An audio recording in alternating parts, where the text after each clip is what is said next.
بسم الله الرحمن الرحيم. يا رب صل وسلم دائما أبدا على حبيبك خير الخلق كلهم.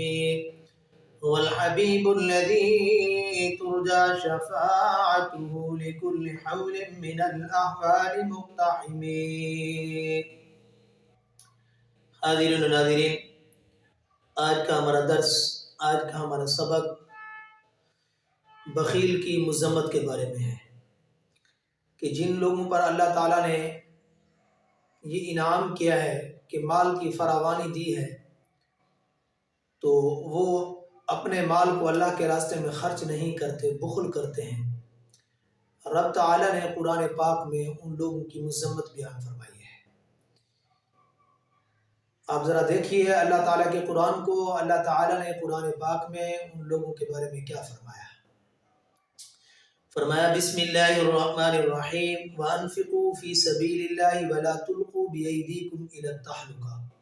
اللہ فرماتے ہیں اللہ کے راستے میں مال خرچ کرو، وَلَا تُلْقُوا بِأَيْدِيكُمْ إِلَى التَّهْلُكَةِ، اور اپنے ہاتھوں کو ہلاکت میں نہ ڈالو، یعنی مال اگر خرچ نہیں کرو گے تو اپنے ہاتھوں کو ہلاکت میں ڈال رہے ہو۔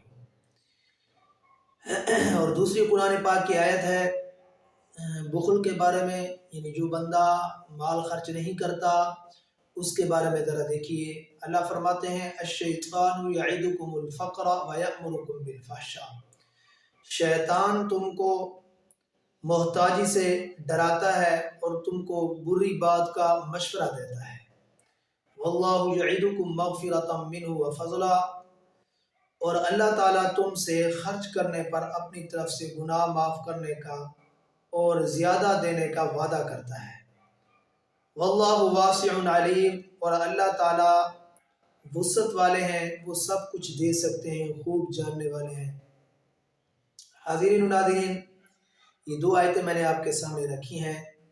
پہلی آیت کے اندر اللہ جل شانہ نے واضح فرمایا کہ اللہ کے راستے میں مال خرچ کرو، اگر اللہ کے راستے میں مال خرچ نہیں کرو گے تو گویا تم اپنے ہاتھوں کو، یعنی اپنے آپ کو تم ہلاکت کے اندر ڈال رہے ہو۔ اور دوسری آیت کے اندر اللہ تعالیٰ نے فرمایا ہے الشیطان یعدکم الفقر، شیطان تم کو ڈراتا ہے۔ خیال کرنا اگر مال خرچ کرو گے تو فقیر بن جاؤ گے۔ فقیر، اس طرح کے تخیلات یہ شیطان کرتا ہے، انسان کے دل کے اندر یہ اس طرح کے وسوسے شیطان پیدا کرتا ہے کہ تاکہ یہ اپنا مال اللہ کے راستے میں خرچ نہ کرے، یہ جو ہے جہنم کا ایندھن بنے، جنت سے جو ہے جنت میں نہ جائے۔ اس طرح کی جو ہے نا وہ رکاوٹیں اور خیالات بنتا ہے۔ حضرت عبداللہ بن مسعود صحابی رسول ہیں، وہ فرماتے ہیں کہ اللہ کے پاک پیغمبر صلی اللہ علیہ وسلم نے ارشاد فرمایا شیطان آدمی کے اندر یہ تصرف، ایک شیطان کا تصرف ہے، ایک فرشتے کا تصرف ہے۔ شیطان انسان کے دل کے اندر یہ تصرف پیدا کرتا ہے کہ برائی کا تصرف پیدا کرتا ہے۔ خیال کرنا، خرچ نہ کرنا، کنگال بن جائے گا، فقیر بن جائے گا، وہ اس طرح ڈراتا ہے اور حق بات کو جھٹلانے کی مکمل اس کی یہ کوشش ہوتی ہے کہ حق بات کو جھٹلا لے۔ اور دوسرا فرشتے کا جو ہے نا وہ تصرف ہے، فرشتہ تصرف کیا کرواتا ہے، وہ بھلائی کا وعدہ کرواتا ہے، حق بات کی تصدیق کرواتا ہے، یہ فرشتے کی طرف سے ہے۔ اور شیطان کی طرف سے جھوٹے پراپیگنڈے، اور شیطان کی طرف سے کہ اللہ کے راستے میں مال نہ خرچ کرنا اور جو ہے فقیر ہو جانا، اس طرح وہ ڈراتا اور دھمکاتا ہے۔ اور قرآن پاک میں بہت ساری آیات ہیں جس کے اندر اللہ جل شانہ نے بخیل کی مذمت بیان فرمائی ہے، جو اللہ کے راستے میں مال نہیں خرچ کرتے۔ فرمایا دیکھیے رب کا اللہ تعالیٰ کا فرمان ہے وَلَا يَحْسَبَنَّ الَّذِينَ يَبْخَلُونَ بِمَا آتَاهُمُ اللَّهُ مِنْ فَضْلِهِ هُوَ خَيْرٌ لَهُمْ بَلْ هُوَ شَرٌّ لَهُمْ سَيُطْوَقُونَ مَا بَخِلُوا بِهِ يَوْمَ الْقِيَامَةِ وَلِلَّهِ مِيرَاثُ السَّمَاوَاتِ وَالْأَرْضِ وَاللَّهُ بِمَا تَعْمَلُونَ خَبِيرٌ۔ یہ بخیل آدمیوں کے متعلق قرآن پاک کی آیت ہے۔ آپ ذرا ترجمہ سن لیجئے، میں وہی ترجمہ جو حضرات نے لکھا ہے آپ کو کر کے دکھاتا ہوں، نہیں تو میں آپ کو اس کا مفہوم بھی بیان کر دیتا ہوں۔ فرمایا ہرگز خیال نہ کریں ایسے لوگ جو ایسی چیز کے خرچ کرنے میں بخل کرتے ہیں جو ان کو اللہ جل شانہ نے مال اپنے فضل سے عطا کی ہے، یہ بات یعنی بخل کرنا ان کے لیے کچھ اچھی ہوگی، ہرگز نہیں، بلکہ یہ بات ان کے لیے بہت بری ہے، اس لیے کہ وہ لوگ قیامت کے دن طوق پہنائے جائیں گے۔ اس کا مال جس کے ساتھ وہ بخل کیا تھا، یعنی سانپ بنا کر ان کی گردنوں میں ڈال دیا جائے گا، اور آخر میں آسمان اور زمین جو کچھ اندر ہے لوگوں کے مر جانے کے بعد اللہ ہی کا رہ جائے گا۔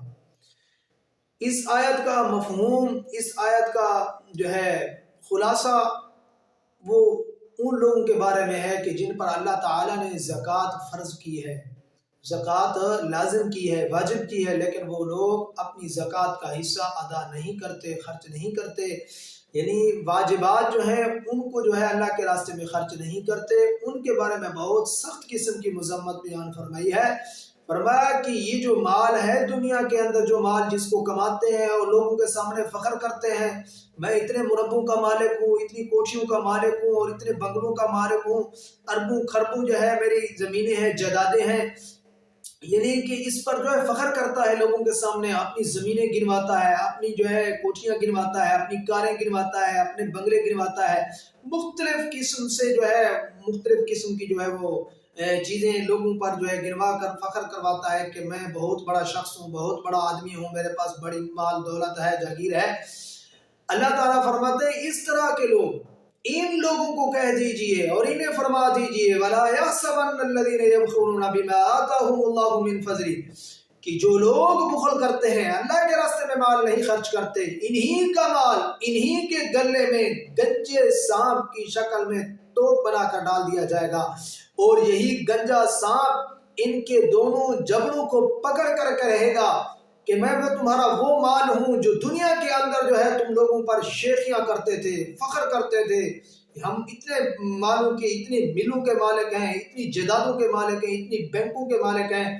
تو فرمایا کہ تم اس مال کا حصہ خرچ نہیں کرتے تھے اور غرباء کے حقوق نہیں ادا کرتے تھے اور یتیموں اور مسکینوں کے حقوق کو دبائے ہوئے ہوتے تھے۔ آج میں تمہارا وہ مال ہوں جو گنجے سانپ کی شکل میں ان کے دونوں جبڑوں کو پکڑ کر کہے گا۔ تو فرمایا کتنی بڑی سخت وعید ہے کہ یہی مال انسان کے لیے وبال بن جائے گا، یہی مال انسان کے لیے جہنم کے ایندھن بن جائے گا۔ حاضرین و ناظرین، کیوں نہ ہو کہ اللہ تعالیٰ نے یہ عارضی زندگی دی ہے، یہ مختصر سی زندگی دی ہے، یہ دنیا کی زندگی آخرت کی زندگی کا دیباچہ ہے، یہ دنیا کی زندگی آخرت کی زندگی کا مقدمہ ہے، تو ہم اس مقدمے کو، اس تھوڑی سی چھوٹی سی زندگی کو 60-70 سال اوسطاً جو ہمیں زندگی دی ہے، اس کو کیوں نہ ہم اچھا بنائیں، بہتر بنائیں۔ اللہ تعالیٰ نے جو مال دیا ہے اس مال کو اللہ کے راستے میں خرچ کر کے اس کے بدلے میں ہم جنت کمائیں۔ تو انشاءاللہ العزیز ہم کوشش کر کے دیکھیں، اللہ تعالیٰ اسباب ہی پیدا کر دیتا ہے، انسان دل کے اندر اچھا ارادہ کرتا ہے، اچھا جو ہے نیک اچھائی کی طرف انسان خیال کرتا ہے۔ اب جو ہے سردیوں کا موسم ہے، آپ کو پتہ ہے کتنے مسلمان ہیں جن کے پاس جو ہے پہننے کے لیے کپڑا نہیں ہے، اور دینی ادارے ہیں جہاں غرباء طلباء دینی طالب علم پڑھ رہے ہیں، ان کو جو ہے کپڑوں کی ضرورت ہے، گرم کپڑوں کی ضرورت ہے، اور اسی طرح بہت ساری چیزیں ہیں۔ آپ جا کر خود اپنے ہاتھوں سے جو ہے دینی اداروں میں جائیں اور اپنا جو ہے مال اپنے ہاتھوں سے دے کر آئیں۔ تو آج اگر دنیا کے اندر آپ دیں گے انشاءاللہ العزیز کل قیامت کے دن آپ کے یہی کام آئے گا۔ یہ پیسہ، یہ ایسا پیسہ ہے، یہ ایسی چیز ہے جب کل قیامت کے دن آپ بہت زیادہ ضرورت مند ہوں گے، سخت ضرورت کے ٹائم یہ مال آپ کے لیے جو ہے نجات کا ذریعہ بنے گا۔ حاضرین و ناظرین، نہیں تو ہم اس مال کو یہاں دنیا کے اندر رکھ کے جائیں گے، جیسے ہی ہماری آنکھ بند ہوگی جتنا جو ہے ہمارے سامنے آج حاضر ہے یہ غائب ہو جائے گا، اور کل کا جو غیب ہے قبر کے اندر وہ سارا کا سارا میرے اور آپ کے سامنے حاضر ہو جائے گا۔ تو کیوں نہ ہو کہ ہم اس زندگی کے اندر ہے مال سے جو ہے ہم نفع اٹھائیں، یہ جو مال اللہ پاک نے ہمیں دنیا کے اندر دیا ہے۔ تو حاضرین ناظرین، امید ہے کہ انشاءاللہ العزیز آپ اس قرآن پاک کی آیات پر عمل کرتے ہوئے اپنی زندگی کو بہتر بنائیں گے۔ اللہ تعالیٰ سے دعا ہے اللہ تعالیٰ مجھے بھی آپ حضرات کو بھی پیارے پیغمبر صلی اللہ علیہ وسلم کے فرامین اور اللہ تعالیٰ کے احکامات پر پابندی کرنے والا بنائے۔ جزاک اللہ، اللہ حافظ۔ کے لیے مفتی عبداللطیف کے آفیشل چینل کو سبسکرائب کریں۔ شکریہ۔